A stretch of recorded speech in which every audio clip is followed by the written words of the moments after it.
두 자매가 한 집에 살고 있었습니다. 언니 이름은 마르다였고 동생의 이름은 마리아였습니다. 마르다의 뜻은 숙녀, 부인이라고 하는 좋은 이름의 뜻을 가지고 있고요.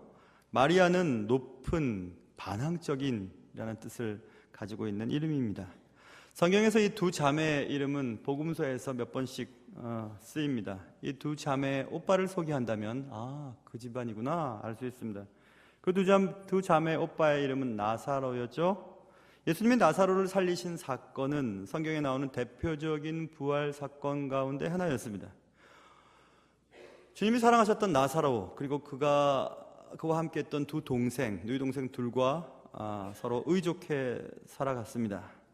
그러나 오늘 성경 속에서는 두 자매의 갈등이 드러나 있는데요, 언니 마르다와 동생 마리아 사이에 불편한 관계가 드러나 있습니다. 본문에서 언니 마르다는 매우 심기가 불편해 보입니다. 언니 마르다는 예수님께 자신의 불편한 심정을 드러내 보이기까지 하였습니다. 오늘 말씀은 우리에게 무엇을 가르쳐 주고 싶어 하시는 것일까? 말씀을 통해서 여러분 각자에게 주시는 하나님의 은혜가 넘치시기를 주님의 이름으로 축원합니다. 자, 먼저 오늘 본문을 보면 언니 마르다가 무척 화가 나 있습니다. 언니 마르다는 동생 마리아 때문에 화가 나 있습니다.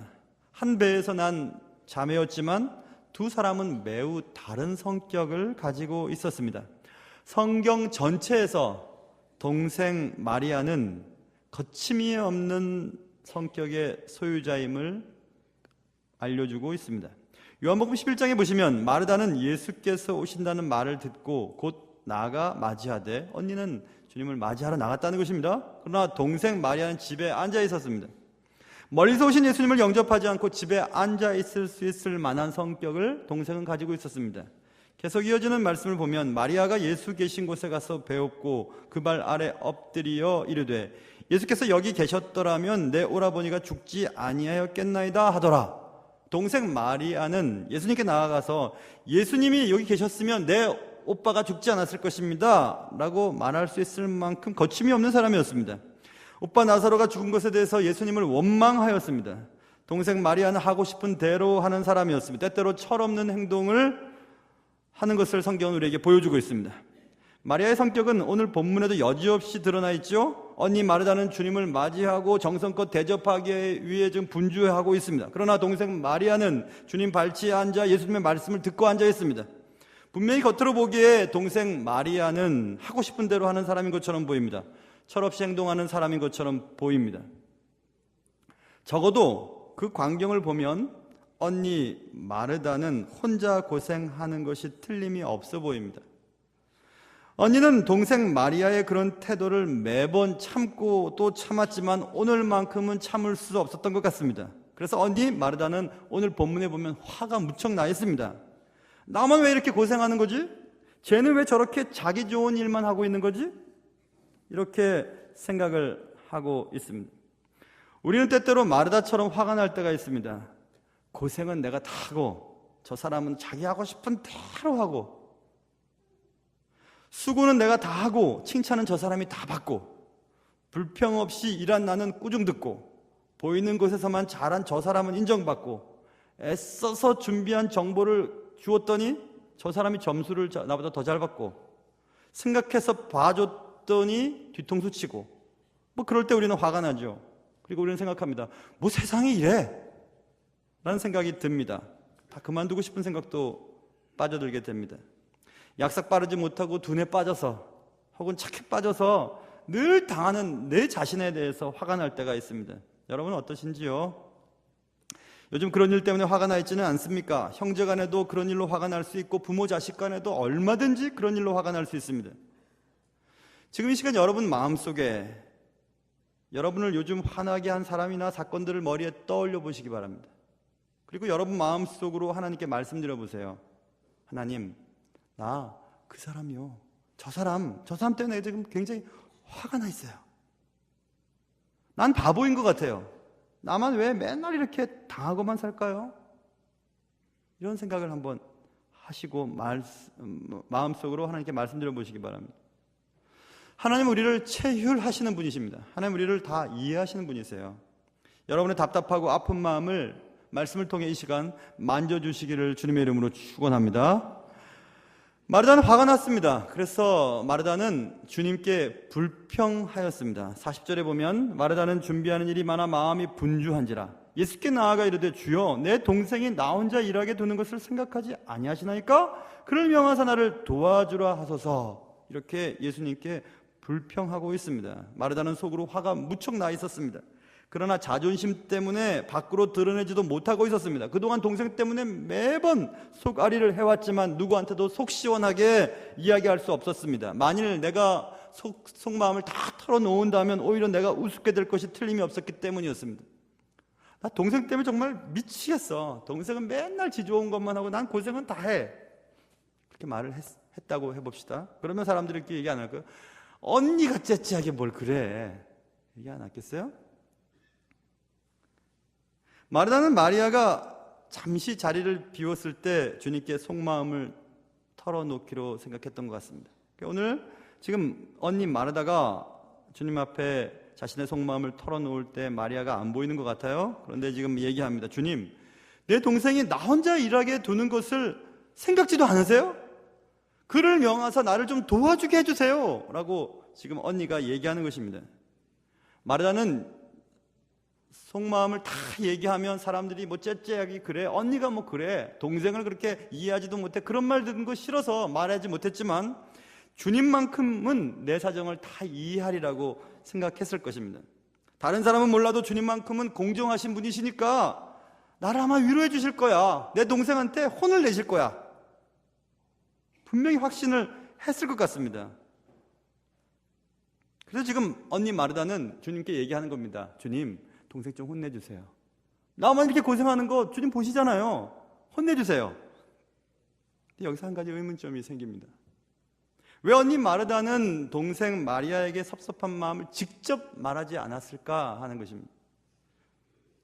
야, 마리아, 너 때문에 내가 그동안 무척 화가 많이 났어. 지금도 마찬가지야. 언니가 지금 이렇게 일하는 거 못 봐? 너 왜 그렇게 하고 있니? 하고 솔직하게 화가 났다고 말하지 않았을까? 아까 말씀드린 것처럼 역시 자존심 때문이었을까요? 아니면 동생의 성격을 아니까, 이해해도 소용이 없다는 사실을 알았기 때문이었을까요? 성격상 동생을 절대로 이길 수 없다는 사실 때문일까요? 저는 이 마음을 압니다. 아무튼 마르다는 마리아에게 직접 말하지 않았습니다. 마르다는 예수님이 마리아의 잘못을 지적해 주실 것을 기대했습니다. 가만히 보고만 계신 주님이 원망스러웠습니다. 언니 마르다는 동생 마리아의 태도뿐 아니라 이제는 예수님의 태도까지 원망스러웠습니다. 아니, 예수님 보세요, 지금 왜 이렇게 내버려 두시는 거예요? 하고 지금 주님께 불평하고 있지 않습니까? 우리도 살아가면서 사람에 대한 원망이 주님에게까지 전가되는 것을 경험합니다. 왜 저런 사람을 그대로 놔두시는데요? 하나님, 저런 사람은 혼 좀 나야 되는 것 아닌가요? 하나님은 공의로우신 분이 아니십니까? 왜 의인이 고통당하는 것을 그냥 보고만 계십니까? 하나님, 계속 그러실 건가요? 그렇다면요, 저도 생각이 있어요. 우리는 주님을 원망할 때가 있습니다. 마르다는 지금 주님께 불평하고 있는 겁니다. 주님은 마르다의 불평에 대해 어떻게 반응하셨는가 성경은 우리에게 알려주고 있습니다. 언니 마르다는 분명히 사랑 많으시고, 아니 사랑 자체이신 예수님께서 분명히 자신을 이해하시고 자신을 위로하시고 게으름 피우고 있는, 딴짓하고 있는 동생 마리아에게 뭔가 얘기하실 것으로 기대했습니다. 그리고 주님께 자신의 속마음을 얘기했던 것입니다. 그런데 41절부터 42절까지 한번 눈으로 보세요. 주께서 대답하여 이르시되 마르다야 마르다야, 네가 많은 일로 염려하고 근심하나 몇 가지만 하든지 혹은 한 가지만이라도 족하니라. 마리아는 이 좋은 편을 택하였으니 빼앗기지 아니하리라. 이렇게 말씀했습니다. 정말 뜻밖의 말씀이었죠. 사랑이 많으시고, 아니 사랑 자체이신 예수님은 마르다를 진심으로 이해하셨을 것입니다. 마르다가 아무에게도 말을 하지 못했지만 속앓이를 해왔다는 사실도 알고 계셨을 것입니다. 그래서 우리는 마르다가 자신의 마음을 표현했을 때 예수님이 마르다를 위로하셨을 것이라고 기대합니다. 우리는 정말 예수님이 그러셨을 것이라고 믿고 싶습니다. 그러나 예수님의 대답은 뜻밖이었습니다. 예수님은 마르다의 하소연을 들으시고 위로는커녕 핀잔에 가까운 말씀을 하셨죠. 마르다야, 너는 많은 일로 염려 근심하고 있어. 네 동생이 하는 것은 좋은 일을 택한 거야. 마르다가 잘못한 건 없어. 이렇게 말을 했습니다. 예수님의 말씀은 정말 생각지도 않은 것이었습니다. 예수님의 말씀을 종합해보면 이런 거죠. 많은 일보다 좋은 일 한 가지를 택하는 것이 좋아. 좋은 일이 뭔지 알아? 그것은 말씀 듣는 일이야. 이렇게 말씀하셨습니다. 준비하느라 분주한 것보다 말씀 듣는 것에 우선순위를 두라는 말씀이었습니다. 마리아가 잘못한 것은 없다, 이것입니다. 마리아의 잘못을 지적해 주실 줄 알았는데 오히려 칭찬해 주셨습니다. 물론 예수님의 말씀 맞는 말이죠. 우리가 봉사하고 준비하는 일 하느라 정작 중요한 말씀 듣는 일을 소홀히 해서는 안 된다는 말씀입니다. 각 부서에서 회의도 하고 부서마다 이것저것 준비하느라고 예배 시간을 늦게 들어오는 게 잘못된 거죠. 틀림없이 잘못된 것입니다. 100번 1000번 맞는 말입니다. 그러나 마르다는 얼마나 무안했을까, 이런 생각을 해보았습니다. 자신에 대해서 얼마나 부끄러운 생각이 들었을까. 저는 이 본문을 읽으면서 참을 수 없는 존재의 가벼움이라고 하는 밀란 쿤델라의 책 제목이 떠올랐습니다. 마르다는 예수님의 뜻밖의 말씀 앞에서 무슨 생각을 했을까? 때때로 우리는 내 존재에 대한 참을 수 없는 가벼움을 느낄 때가 종종 있습니다. 며칠 전 막내와 이런 얘기를 했습니다. 막내 아이는 지금 초등학교 5학년인데요. 막내를 위해 기도하다가 이런 얘기했습니다. 어차피 아빠가 먼저 천국 갈 텐데 천국 가게 되면 너 열심히 살아야 돼. 주님 잘 믿어야 돼. 이렇게 얘기했어요. 이렇게 얘기를 하다 보니까 막내 아이가 얼굴이 조금 슬퍼지는 것 같아요. 그래서 아빠가 없으면 어떡해? 막 그래요. 역시 아빠를 좋아하는구만 생각했어요. 더 심하게 얘기했습니다. 아빠가 없어도 잘 살아야 돼. 막 얘기했습니다. 그랬더니 애가 생전 그러지도 않은 애가 아빠 하면서 막 제 얼굴 뽀뽀를 막 하면서 아빠 없으면 어떡해? 주님이 있으면 되지. 아빠 없으면 어떡해? 왜? 아빠 이렇게 좋아? 아빠가 없으면 돈은 누가 벌어? 얼마나 제 자신이 날 돈으로 보고 있었구나 생각했어요. 돈 많은 남자가 또 생기겠지, 이렇게 얘기할 수는 없었어요. 그럴 때 여러분, 우리 존재가 너무 별것 아니구나 생각이 들죠. 사택을 아파트로 교회에서 옮겨주셔서 요즘에 저는 참 많은 그런 생각들을 합니다. 열심히 인사하거든요. 엘리베이터 앞에서 안녕하세요 참 열심히 인사해요. 안녕하세요 하면 엘리베이터 안에서도 안녕하세요 하면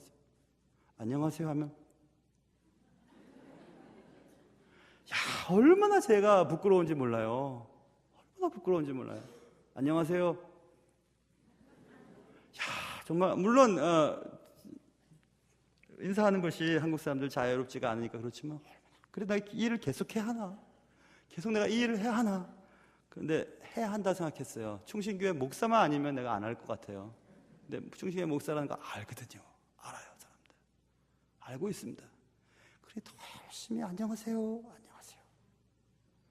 쏙 그냥 얼굴도 안 맞추고 눈도 안 맞추고 쏙 돌아가면요, 얼마나 내 자신이 초라하게 느껴지는지 몰라요. 정말 그런 거 여러분 기억하세요? 그런 거 경험하셨어요? 예수님의 행하심이 부당하게 느껴질 때가 있습니다. 난 말씀대로 사는데 왜 이렇게 내 자신이 의미 없게 느껴질까? 여러분 뜻밖의 결과 때문에 당황했던 적은 없으셨습니까? 이만큼 교회 일을 헌신했으면 알아줘야 되는 것 아니야? 라는 생각을 하지는 않으십니까? 말씀대로 살았으니까 잘 돼야 되는 것 아니야? 아니 적어도 예수 믿지 않는 사람들보다는 잘 살아야 되는 거 아니야? 주님 믿는데. 그런데 삶이 우리에게 주는 것은 우리에게 기대했던 것과는 매우 다르게 흘러가는 경우들이 종종 있습니다. 그때 우리는 정말로 참을 수 없는 존재의 가벼움 같은 것들을 느낍니다. 난 뭔가? 이때 우리는 어떻게 할 것인가? 이러한 때 하나님이 우리에게 바라시는 것은 무엇인가? 이거 생각해 봐야 할 것 같습니다. 여러분, 세상에는 마르다 같은 사람도 있고 마리아 같은 사람도 있습니다. 마르다는 우직스러워 보입니다. 그래서 손해를 잘 봅니다. 마리아는 약삭 빠르게 움직입니다. 그래서 이속을 잘 챙깁니다. 언니 마르다는 늘 속앓이를 합니다. 그러나 밖으로는 아무 말도 못하는 경우가 대부분입니다. 동생 마리아는 하고 싶은 대로 합니다. 거침없이 행동합니다. 스트레스도 없어 보입니다. 언니 마르다는 참을 수 없는 존재의 가벼움을 동생으로부터 계속 느끼게 되었습니다. 그리고 결국 하나님께 불평을 늘어놓죠. 하나님은 공평하지 않으십니다. 하나님은 무능력하십니다. 예수님은 마르다를 사랑하셨어요. 참을 수 없는 존재의 가벼움을 느끼고 있을 마르다를 버리신 것이 아닙니다. 너 잘못했어. 마리아가 한 것이 잘한 거야. 이렇게 말씀하실 때 마르다를 버리신 것이 아니었습니다. 예수님이 마르다를 이해하지 못하신 것도 아니었습니다. 여러분 가만히 생각해 보세요. 예수님처럼 참을 수 없는 존재의 가벼움을 느끼셨던 분이 또 있으셨을까 생각해 보시기 바라요. 예수님은 하나님이셨지만 이 땅에 오셨어요. 죄인들을 위해서 자신이 십자가를 지셨지만 죄인들은 십자가를 지신 예수님의 뺨을 때리고 침을 뱉고 그의 속옷을 제비 뽑아 나눠가졌습니다. 네가 하나님이라면 십자가에서 내려와봐 하면서 조롱했습니다. 머리를 흔들리면서 조롱했습니다. 십자가에서 예수님은 자신의 아픔과 고통을, 참을 수 없는 존재의 가벼움을 아버지 하나님께 호소하였습니다. 엘리 엘리 라마 사박다니, 나의 하나님 어째서 나를 버리십니까? 그러나 하나님은 아무 말씀도 하지 않으셨습니다. 하나님 아버지께서는 지금 일어나고 있는 이 십자가의 사건이 좋은 일임을 침묵으로 말씀하셨습니다. 그럴지라도 예수님은 얼마나 무안하셨을까요? 죄인들을 위하여 주님 찾아오셨네. 주 안에 생명이 있네. 죄인들을 위하여 주님 찾아왔으나 사람들 영접 안 했네. 그 찬양 있잖아요. 니들 때문에 내가 왔는데 그 사람들은 주님을 영접하지 않았어요. 주님은 얼마나 자신의 존재에 대해서 참을 수 없는 가벼움을 느끼셨을까. 천상의 보좌를 버리시고 이 땅에 오셔서 너희들을 위해 왔는데 정작 인간들은 영접하지 않았습니다. 때때로 우리가 참을 수 없는 존재의 가벼움을 느낄 때가 있습니다. 그때 우리는 예수님을 생각해야 합니다. 히브리서 4장 15절, 우리에게 있는 대제사장은 우리의 연약함을 동정하지 못하실 이가 아니요 모든 일에 우리와 똑같이 시험을 받으신 이로되 죄는 없으시니라, 이렇게 말씀하셨어요. 하나님의 뜻을 다 이해할 수는 없습니다. 하나님은 그러나 최선을 주시는 분이신다는 사실은 우리가 잊지 말아야 합니다. 여러분, 내가 나를 보기 싫어 할 때가 있어요. 나도 내가 싫어질 때가 있다는 것입니다.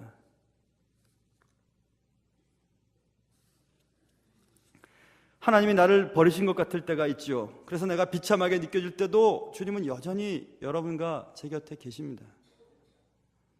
성경 보면 그런 경험들을 했던 신앙의 위인들이 많이 있었던 것 같습니다. 시편 73편에도 어떤 사람이 너무 화가 났어요. 너무 비참해졌습니다. 자기 자신의 존재가 너무너무 비참해졌어요. 왜냐하면 자기 주위에 하나님을 믿지 않는 사람들이 잘 되는 것을 보았던 것입니다. 그는 사업을 해도 좋은 결과를 얻었습니다. 먹는 것도 걱정이 없었어요. 자녀들도 다 잘 되는 것입니다. 그것을 보고 있던 시편 저자가 이렇게 고백하면, 나는 거의 넘어질 뻔하였고 나의 걸음이 미끄러질 뻔하였다. 이 넘어지고 미끄러질 뻔하였다는 것은 배교할 뻔하였다 이것입니다. 내가 세상 사람들을 보니까 예수 안 믿고도 하나님 안 믿고도 잘 먹고 잘 살아요. 그러니까 내가 굳이 하나님을 믿을 이유가 무엇이 있습니까? 하고 내가 하나님을 안 믿겠다라고 할망했다 이것입니다. 그럴 뻔했다. 이는 내가 악인의 형통함을 보고 오만한 자를 질투하였음이로다. 그들은 죽을 때도 고통이 없고 그 힘이 강건하며 사람들이 당하는 고난이 그들에게는 없고 사람들이 당하는 재앙도 그들에게는 없다고 얘기했습니다. 잘 살고요. 그래도 죽을 때만큼이라도 예수님을 안 믿고 하나님을 잘 안 믿는 사람은 막 그냥 혀가 돌아가고 눈이 튀어나오고 막 고래고래 지르면서 막 처참하게 지옥으로 가는 것을 우리가 볼 수만 있다면, 그래 예수 안 믿는 게 저러는 거야, 하나님 안 믿으면 저러는 거야 하고 위로를 받을 텐데, 죽을 때도요 잘 죽는 겁니다. 잘 죽어요. 우리가 그토록 기도하는 대로 잠자듯이 죽는 겁니다. 수명은 다 하고요. 쓸 돈 다 쓰고 죽는 것입니다. 그러니 막 이 시편 저자는 화가 난 겁니다. 화가 난 거예요. 내가 배교할 뻔했다 이렇게 얘기하고 있습니다. 여러분 안 그러세요? 교회 다니는 것이 무엇입니까 도대체 여러분? 교회 다니는 이유가 무엇이 있습니까? 여러분 사업이 잘 되도록요? 건강이 회복되기 위해서요? 꼭 그렇게 되던가요? 교회만 다니면 우리 수학 능력 시험이 다 애들이 다 좋은 대학 갑니까? 절대 그렇지 않습니다. 절대 그렇지 않아요. 그래서 지금 시편 저자는 넘어질 뻔하였고 미끄러질 뻔하였다고 얘기하고 있습니다. 그런데 조금 내려가다 보면 시편 73편 16절에서 내가 어쩌면 이를 알까 생각한지 그것이 내게 심한 고통이 되었다. 도대체 이유를 모르겠다 하면서 고민했던 것입니다. 그런데 17절 하나님의 성소에 들어갈 때 그들의 종말을 내가 깨달았나이다. 두 가지 의미를 가지고 있어요. 내가 예배당에 가서 예배할 때 하나님 깨닫게 하셨다. 그것과 내가 천국에 들어갈 때 우리 영혼이 천국으로 들어갈 때 결국 그들의 종말 하나님을 믿지 않고 이 땅에서 잘 살았어요. 잘 살았습니다. 죽을 때도 전혀 문제가 되지 않았어요. 그러나 그들의 비참한 종말이 어떤다는 것을 깨닫게 되었다라고 얘기하고 있는 것입니다. 우리만 그런 것이 아니라고 성경은 말씀하고 있어요. 넘어질 뻔할 때도 우리는 잘 버텨야 합니다. 그렇기 때문에 미끄러질 뻔할 때도 잘 견뎌야 합니다. 내가 나에 대해 못마땅하게 느껴질 때도 내 존재에 대해 만족스럽지 않을 때도 잘 견뎌내야 하는 것입니다. 내가 초라하게 느껴지고 내 자신에 대해 진저리가 나도 나를 잘 견뎌야 하는 것입니다. 참을 수 없는 존재의 가벼움 앞에서도 결코 여러분을 포기하지 마시기 바라요. 하나님이 우리를 사랑하시듯 내가 나를 먼저 사랑해야 될 것 같습니다. 내가 나를 사랑하지 않는다면 누가 나를 사랑해 줄 수 있겠습니까? 일부 예배 때도 이렇게 해봤는데요, 잘 하시더라고요. 여러분도 한번 해보세요. 불편하시겠지만 여러분 손이 있으신 분들은 손을 이렇게 보시고요, 펴보세요. 좀 유치할지도 모르겠어요. 그러나 유치하다고 생각하시는 분들은 속으로 제가 얘기했어요. 속으로 얘기했는데 가시다가 넘어지었으면 좋겠다 속으로 기도했어요. 여러분 손이 있으신 분들은 이렇게 한번 이렇게 자신을 이렇게 해보세요. 자신을 안아보세요. 자신을 안고 이렇게 한번 얘기해보세요. 힘내. 그래야지 힘나겠어요? 여러분에게 왜 얘기하는 겁니다. 힘내 한번 해보세요. 사랑해 얘기해보세요. 자기 굵어진 팔뚝만 만지지 마시고 자기 스스로에게 얘기하라는 것입니다. 힘내, 사랑해. 힘내, 사랑해. 가끔씩 제가 쓰는 방법이 있는데요, 문자를 여러분 다 가지고 계시잖아요. 전화기 문자에다 대고 나무야 힘내 이렇게 제가 보냅니다. 그렇게 위로가 돼요. 마치 주님이 내게 말씀하시는 것 같아요. 걱정하지 마. 다 알고 있어. 힘내.